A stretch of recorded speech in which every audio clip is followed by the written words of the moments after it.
Welcome to Popular Pixel. By now, I was hoping to have some Polymega videos up, but due to COVID, the shipping has been delayed by UPS. I should have my beta unit in early this week. So, to act as a stopgap, I wanted to talk about another console for some time now that I have played for a while. This would be the handheld called Evercade.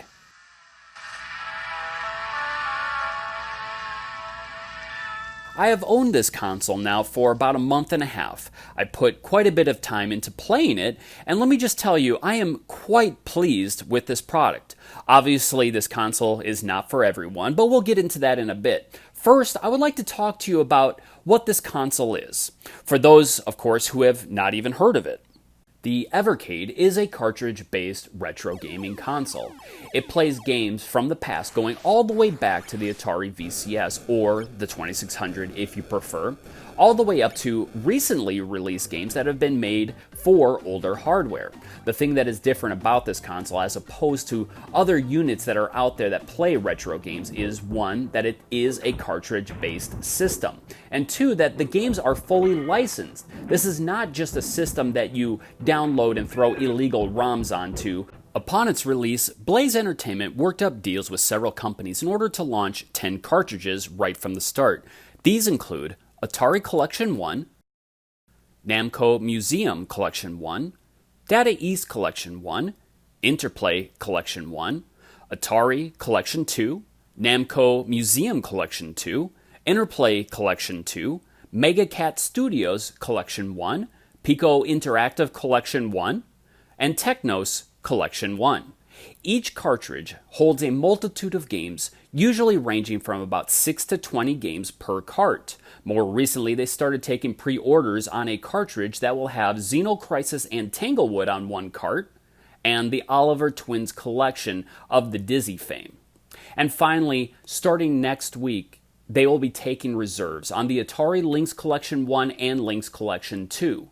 With these collections combined, there will be a total of 160 games available for the Evercade come the third quarter of this year. With all that aside, let's get down to the nitty-gritty. Obviously, with the wide range of titles available, everyone should be able to find games that suit their gaming needs. I have played every game available on this console at least once, and some I've even played more than others, such as the RPG that I'm currently enjoying, titled Brave Battle Saga.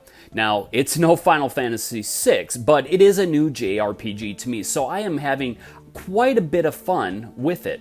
Though, when I first purchased this console, the game was constantly crashing, making it impossible for me to get very far into the game. And yes, this was after I did my firmware update.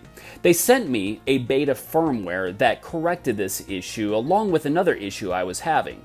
This issue, of course, has to do with the Genesis or Mega Drive games. The button layout for the Genesis emulator really didn't make any sense. They kept the A and B buttons mapped to the Evercade's A and B face buttons. Button C, on the other hand, was mapped to Evercade's button Y. This became an issue for every Genesis game that I played. This often caused the jump button in most games to be the Y button. If you've ever played a Super Nintendo, you'll realize that most games on the system use the B button for jump, and as you can see, the Evercade has the same button layout as the Super Nintendo, minus the labels, of course. So this was an immediate issue for me. Well, as I said, that issue has been addressed and fixed in this beta firmware. Now the Genesis games are mapped to the X, A, B buttons, as you see here. Lastly, sunlight is not this handheld's friend. If you're outside playing this thing, you had better find some good shade. If the sun is in view of the screen, you will hardly be able to play it. Outside of these three main issues for me, everything else seems to be working great, with the exception for the HDMI Out problem. But this is not a deal breaker for me. When you plug in your micro HDMI cord and you boot the system up, everything works as it should. But if you unplug the HDMI cable during gameplay, the system will restart. Or if you plug the HDMI cord in mid-game, it will cause the system to restart as well. I do hope they can fix this issue with a firmware update, but like I said, this is not a deal breaker for me. I bought the console to use it in handheld mode. Now, with that said, the upscaling of the HDMI looks brilliant.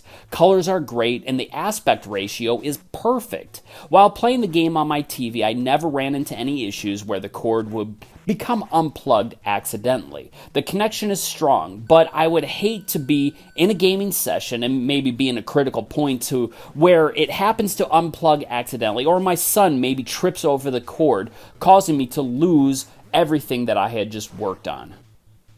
Now that we have the bad stuff out of the way, let's take a look at some of the good.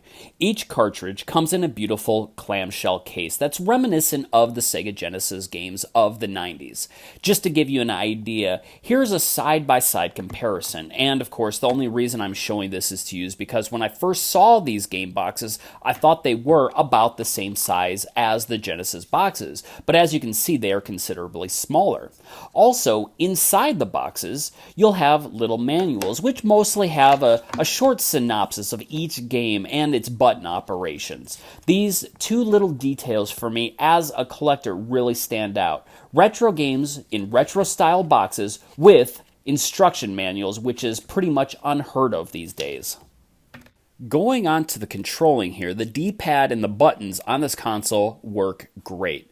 They're very responsive and not smushy like other consoles, and you even have a nice little click to the buttons. This really shows that Blaze Entertainment put a lot of effort into getting this console right. The style of the console itself is very pleasing to the eye, and the size and shape has not caused any issue with my hands falling asleep while playing it. The screen itself could be a little bit better, but at a retail price of $79.99, you really can't complain. One of the other major issues that I hear people whining about is concerning the cartridge slot. From what I understand in the beta units of this console, they had a very tight cartridge slot, but as you can see, this issue has been resolved. Now, you do have to make sure that the cart is flush to the back of the slot in order for it to slide in properly, but putting the cart in and pulling it out is not an issue anymore. Overall, I can firmly say that I recommend this handheld. As I mentioned before, this console is not for everyone. If you're not a retro gamer, you probably won't want to bother. At a price point of about $80 and having so many game options, this is a great console for younger kids. It's also a great option for those who are into retro gaming and collecting. It appeals to me on both of those factors. I not only purchased the console at launch, but I purchased the games to get a good serving of what this console had to offer. On top of that, I have pre-ordered the Xeno Crisis and Tanglewood cards and the Oliver Twin cartridge collection. Next week, I also plan on ordering those Lynx cartridges as well. And considering the Lynx that I own needs to have capacitors replaced, this will be a welcomed addition into my cartridge lineup for the Evercade. Needless to say, I am a fan of the Evercade, and they have found themselves a lifelong owner who will most likely purchase every cart they release. Thank you, Blaze Entertainment, for such a great product. Next week, we'll see you guys right here as I begin to take a look at the Polymega.